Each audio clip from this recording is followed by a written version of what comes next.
퇴근 후 집에 혼자 있을 때 아무도 연락하지 않고 휴대폰 화면만 멍하니 보고 있다가 갑자기 밀려오는 허전함. 누군가와 대화를 나눴지만 대화가 끝난 뒤에 더 깊은 공허함이 찾아오는 그런 순간들. 사실 누구나 그런 외로움을 겪습니다. 하지만 어떤 사람은 그 외로움에 빠져서 스스로를 파괴하고 어떤 사람은 그걸 계기로 스스로를 더 단단하게 만듭니다. 그 차이는 어디에서 오는 걸까요? 첫 번째로 중요한 기준은 감정에 이름 붙이기입니다.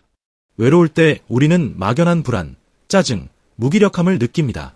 그런데 대부분 그 감정이 뭔지 스스로도 모르고 지나갑니다. 그냥 기분이 별로야 라는 말로 덮고 넘어가죠. 이게 문제입니다. 감정을 정확히 인식하지 못하면 잘못된 방식으로 해소하려고 합니다. 폭식하거나 의미 없는 관계에 매달리거나 스마트폰에만 몰입합니다. 외로움이라는 감정을 정확히 외로움이라고 말할 수 있을 때 비로소 우리는 대처할 준비가 됩니다.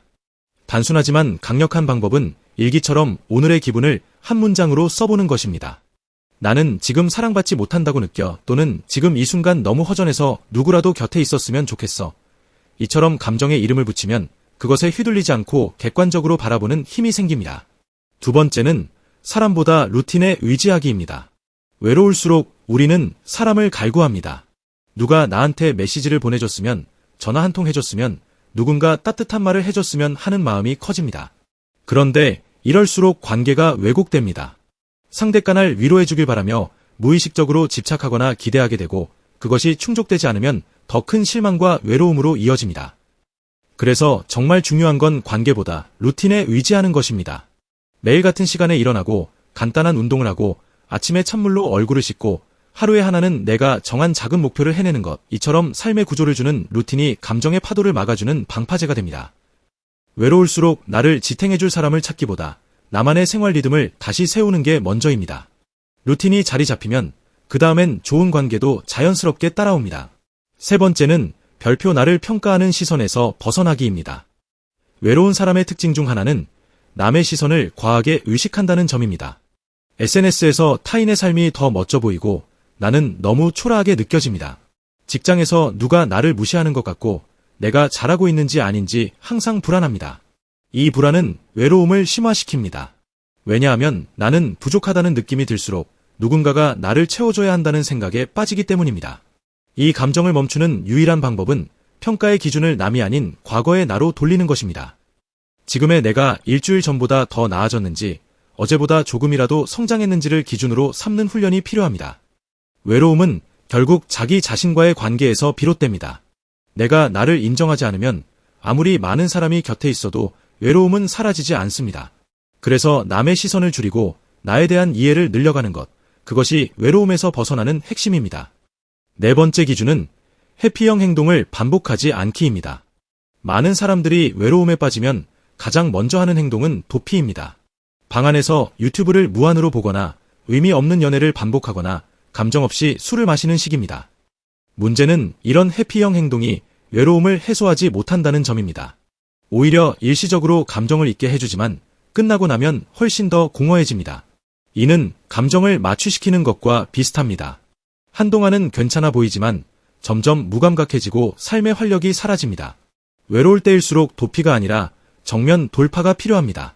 책을 한 장이라도 읽고 자신에게 집중하는 산책을 나가고 한 문장이라도 써보며 자신의 생각을 정리하는 식의 능동적인 행동이 회피보다 훨씬 더 강력한 회복 효과를 줍니다. 다섯 번째는 외로움을 타인에게 쏟지 않기입니다. 많은 사람들이 외로움을 견디지 못하고 주변 사람에게 감정적으로 기대게 됩니다. 처음엔 위로를 주고받는 관계였더라도 어느 순간부터 한쪽이 지나치게 감정의 쓰레기통이 되어버리는 경우가 생깁니다. 나 너무 힘들어. 연락 안 해. 넌 날 이해 못해 같은 말들이 반복되면 상대도 지치고 관계는 금이 가기 시작합니다. 외로움을 타인에게 넘기려는 습관은 결국 인간관계를 파괴합니다. 건강한 방법은 외로움을 표현하되 기대하지 않는 것입니다. 일기를 쓰거나 글로 정리하거나 전문가의 상담을 받는 것이 오히려 관계를 지키고 스스로도 건강하게 외로움을 해소하는 방법입니다. 감정을 타인에게 던지지 않는 훈련은 인간관계를 성숙하게 만들고 동시에 자신을 단단하게 만들어줍니다. 여섯 번째는 완전한 해결을 기대하지 않기입니다. 외로움이라는 감정은 완전히 사라지는 것이 아닙니다. 인간은 근본적으로 외로운 존재입니다. 그래서 외로움을 완전히 없애려는 태도 자체가 오히려 불행을 불러옵니다. 나는 왜 이렇게 외로울까? 왜 누구도 나를 이해해주지 않을까? 라는 질문을 멈추는 것부터 시작해야 합니다. 외로움은 지나가는 감정으로 받아들이는 태도가 필요합니다. 날씨처럼 왔다가 사라지는 감정으로 보고 그 감정이 올 때 또 이 시기가 왔구나라고 인식하면 됩니다. 이때 중요한 건 감정에 반응하는 방식입니다. 외로움을 적으로 생각하지 않고 삶의 일부로 받아들이는 순간 우리는 훨씬 더 강해집니다. 감정을 없애려고 할수록 집착하게 되고 반대로 그 감정을 있는 그대로 받아들이는 사람은 훨씬 더 안정적이고 깊은 사람이 됩니다. 이렇게 정리해보면 외롭고 힘든 시기를 지혜롭게 넘기는 사람은 결국 자신의 내면을 정직하게 마주하고 감정에 휘둘리지 않고 스스로를 책임지는 태도를 가진 사람입니다.